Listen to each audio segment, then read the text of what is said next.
Hello everyone. So आज हामी class 8 को मेन्सुरेसनबाट क्वेसनहरू सल्भ गर्न गइरहेछौँ, जुन चाहिँ बीएलई इक्जामको लागि एकदमै 100% इम्पोर्टेन्ट क्वेसनहरू छ। यो मोडल बेस्ड क्वेसनहरू 100% इम्पोर्टेन्ट र तपाईँ यहाँबाट 4 to 5 मार्क्स स्कोर गर्न सक्नुहुन्छ। So let's take start question number 1। Question number 1 मा क्वेसनले के भनेको छ, the trapezium shaped land shown in the figure belongs to Bimala. यो ट्रेपिजियम ल्यान्ड डायग्राम चाहिँ बुझ्नुपर्छ। यो ट्रेपिजियम हो, ट्रेपिजियम ल्यान्ड छ बिमलाको। She made a circular well. बिमलाले के गरेको छ, एउटा सर्कुलर वेल कुवा, यसमा इनार भनेको इनार छ एउटा। त्यसपछि नम्बर एमा अफ डायमिटर 2.8 र इनारको यो वेलको डायमिटर कति छ 2.8 metre to irrigate her land. Number एमा क्वेसनले के भनेको छ, write the formula to find the area of lid of the well. So area of well हामीलाई फाइन्ड आउट गर्नुपर्ने, यहाँनिर फर्मुला मात्र लेख्नुपर्ने हुन्छ। एरिया अफ वेलको, वेल कस्तो छ यहाँनिर सर्कुलर टाइपको छ। So area of circle find out गर्ने, एरिया अफ सर्कलको फर्मुला युज गर्ने। सो एउटा हामी ट्रेपिजम जस्तो डायग्राम यहाँनिर बनाउनु पर्यो। So this one is trapezium अनि यहाँनिर एउटा वेल छ अनि वेलको डायमिटर कति छ 2.8 मिटर। ओके, दिस वेलको डायमिटर यो 40 मिटर दिएको छ, यहाँ पनि 40 मिटर नै छ and this one is 70 metre. त्यसपछि नम्बर एमा क्वेसनले हामीले जस्ट के भनेको छ, area of lid of the well निकाल्नु पर्ने। So area of lid of the well A is equal to एरियाको फर्मुला के हुन्छ, यो सर्कल जस्तो छ। सो यसको लिड के हुन्छ, सर्कल जस्तै हुन्छ। सो फर्मुला के हुन्छ, पाई आर स्क्वायर और पाई डी स्क्वायर बाई 4। दुईटाबाट जुन फर्मुला युज गर्दा पनि हुन्छ, पाई आर स्क्वायर और पाई डी स्क्वायर बाई 4 जुन फर्मुला युज गर्दा पनि भयो। नम्बर बीमा क्वेसनले के भनेको छ, what is the area of lid of the well. अब यहाँनिर area of lid of the well find out गर्नुपर्ने हुन्छ यहाँनिर। So we can write here area of lid of the well is equal to formula जुन use गर्दा पनि हुन्छ, तर यहाँनिर डायमिटर दिएको छ। So better to use diameter formula, नभए रेडियस निकालेर फर्मुला युज गर्नुपर्ने हुन्छ। So pi D square by 4 is equal two पाई भनेको 22/7। सो 22 माथि राख्ने, 7 तल राख्ने। डी को भ्यालु कति छ, डायमिटर भनेको कति छ 2.8। So we can write here 2.8 whole square and down side we have to write on 4। Calculate this one, 2.8 whole square find out गर्ने कति हुन्छ 7.84 हुन्छ। त्यसलाई मल्टिप्लाई बाई 22 डिभाइडेड बाई 7 4 28। नभए स्टेप बाई स्टेप नै गरौँ। 22 इन्टु 2.8 को होल स्क्वायर कति हुन्छ 7.84 divided by 7 4 28 and when you calculate we get here 6.16 metre square. यो के को फर्मुला भयो, एरिया भयो, area of lid of the well. Okay, now look at question number C. Question number सीमा क्वेसनले के भनेको छ, what is the area of land excluding the well. हामीलाई एरिया अफ ल्यान्ड निकाल्नु पर्ने एक्सक्लुडिङ द वेल, वेल बाहेकको area निकाल्नु पर्ने। So area of land excluding well निकाल्ने यहाँनिर।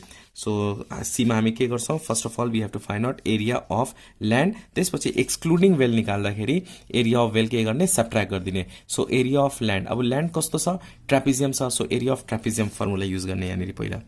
सो एरिया अफ ल्यान्ड भनेपछि area of trapezium, area of ट्रेपिजियमको फर्मुला के हुन्छ 1/2 एच ए प्लस बी। एच भनेको हाइट, ए र बी भनेको parallel side, sum of parallel sides. Okay, so 1/2 H, H भनेको हाइट, हाइट कति छ 40। So we have to write here 40 A plus B. A means what is here 40 and B means what is here 70। So we can write here 40 plus 70। यो formula के को भयो, area of ट्रेपिजियमको formula हो। Land कस्तो खालको छ, trapezium खालको छ, त्यही भएर ट्रेपिजियमको फर्मुला युज गर्ने। 2 1 2, 2 20 40। So 20 into when you multiply add this two we get 110। So multiply this two we get here 2200 metre square 2200। So area of land excluding well निकाल्नु पर्ने। You can see here the question, हामीलाई क्वेसनले के भनेको छ, find the area of land excluding well. यो त हाम्रो एरिया अफ ल्यान्ड आएको छ। So now next find out area of land excluding well, excluding well, well बाहेकको area. So area of land कति छ 2200 metre square minus area of well, area of well कति छ 616। So 616 metre square.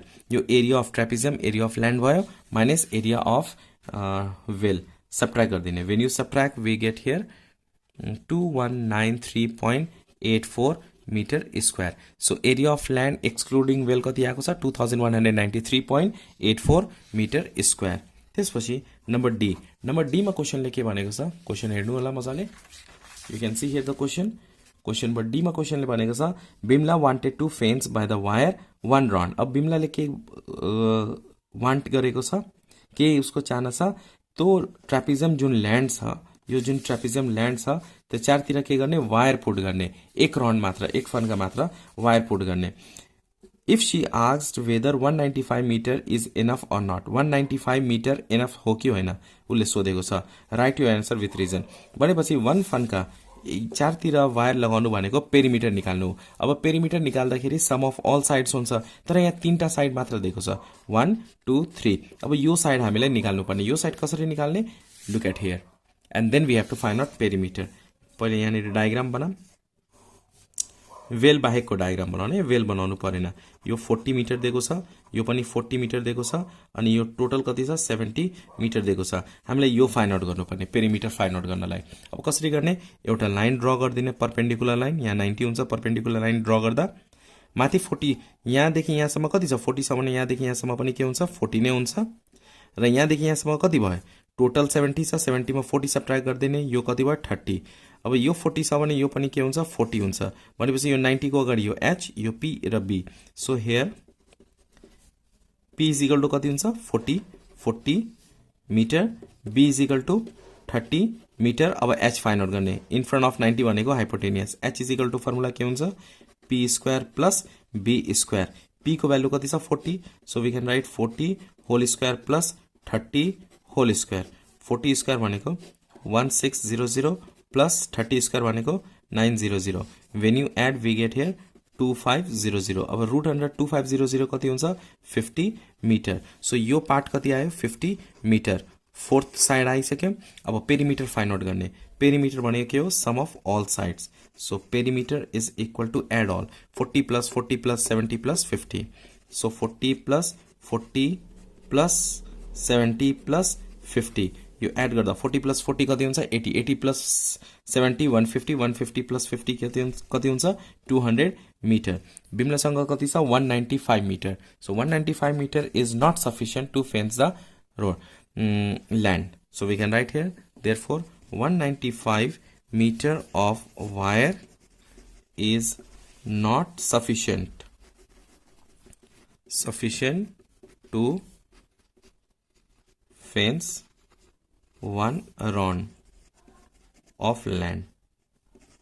Okay, so 195 meter of wire is not enough किनभने हामीलाई कति metre चाहिएको छ 200 मिटर चाहिएको छ wire. Hope you understand this question which is very important for BLE exam. BLE exam को लागि एकदमै important question हरु छ। Now look at next number. Question number 2 मा हेर्न सकिन्छ।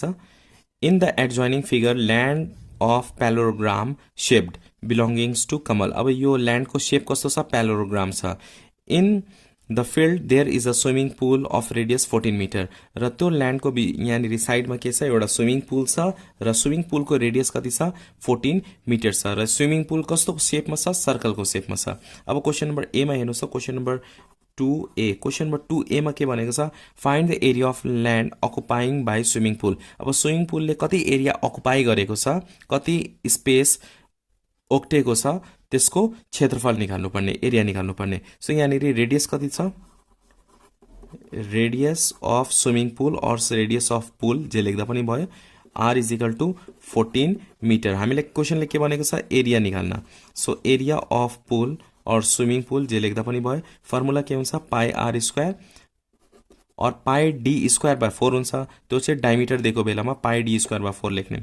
पाई को भ्यालु 22/7 r को भ्यालु 14 छ। सो 14 स्क्वायर ले क्याल्कुलेट गरौँ। यो 14 स्क्वायर फाइन्ड आउट गर्ने इन्टु 22 गरिदिने डिभाइडेड बाई 7 गर्दा कति आउँछ 616 मिटर स्क्वायर आउँछ। त्यसपछि क्वेशन नम्बर बी मा क्वेशनले के भनेको छ find the area of field. Field भनेपछि यो टोटल एरिया फाइन्ड आउट गर्ने। म यहाँ डायग्राम पनि शो गरिदिइहाल्छु तपाईलाई। यो भनेको बेस हो, यो भनेको के हो बेस हो प्यालोग्राम को बेस, अनि यो भनेको हाइट हो प्यालोग्राम को। हाइट भनेको कति छ 30 मिटर छ। अनि यो सर्कल छ स्विमिङ पुल छ। यो रेडियस कति छ 14 मिटर। हामीलाई क्वेशनले के भनेको छ, find the area of field, यसको एरिया फाइन्ड आउट गर्नुपर्ने। एरिया अफ फिल्डको फर्मुला के हुन्छ, अब यो फिल्ड कस्तो छ त्यसको फर्मुला युज गर्ने। Area of field, area of land field जे भन्दा पनि भयो, area of field is equal to, अब यो फिल्ड प्यालोग्राम जस्तो छ, प्यालोग्राम छ, त्यही भएर area of parallelogram formula use गर्ने। सो एरिया अफ प्यालोग्रामको फर्मुला के हुन्छ, base into height. Base is equal to यहाँदेखि यहाँसम्म 60, so write on 60 into height. Height भनेपछि यहाँदेखि यहाँसम्म कति छ, 30, so 30, so 6 3 18, so 1800 metre square. So area of field कति आएको छ, 1800। Now C number, question number C मा क्वेशनले के भनेको छ, what is the area of land excluding the swimming pool. अब हामीलाई area of land find out गर्नुपर्ने excluding swimming pool, swimming pool बाहेक। So we can write here area of land or area of field जे लेख्दा पनि भयो, excluding pool is equal to area of land कति छ, एरिया अफ फिल्ड कति छ, 1800 minus area of swimming pool कति छ, स्विमिङ पुल बाहेक। हामीले के फाइन्ड आउट गर्नुपर्ने, area of land excluding pool, area of land find out गर्ने, एक्सक्लुडिङ पुल, पुल बाहेकको एरिया। यो सबट्र्याक्ट गर्दा कति हुन्छ, 1184 metre square, so 1184 metre square. Okay, up to here C number. Now look at question number D. Question number D मा क्वेशनले के भनेको छ यहाँनिर, what is the area of the field, area of what is the write a formula to find the circumference of the swimming pool. हामीले यहाँ के find out गर्नुपर्ने, फर्मुला मात्र लेख्नु पर्ने छ। We have to find out just, okay, look at the question number D. Question number D मा क्वेशनले के भनेको छ, write the formula to find the circumference of swimming pool. हामीले यहाँनिर फर्मुला लेख्नु पर्ने to find the circumference of swimming pool. अब स्विमिङ पुल सर्कल जस्तो छ, सो हामीले के circumference of circle find out गर्ने, सर्कमफ्रेन्स अफ स्विमिङ पुल को फर्मुला लेख्ने। पुल कस्तो छ, सर्कल जस्तो, सो सर्कमफ्रेन्स अफ पुल कस्तो, के को फर्मुला के हुन्छ, 2 पाई r। So circumference of pool is equal to 2 pi r. Hope you understand today's video taken from mensuration र BLE exam को लागि एकदमै इम्पोर्टेन्ट छ। आज मैले क्वेशन नम्बर 1 र 2 गरिम, भोलि 3 4 र अहिले आउने भिडियोजहरु सबै BLE exam को लागि एकदमै इम्पोर्टेन्ट 100% इम्पोर्टेन्ट क्वेशनहरु मात्र आउँछ है। सो हेर्न नबिर्सनु होला। न्यू हुनुहुन्छ भने please subscribe and share with your friends too. Thanks for watching till last.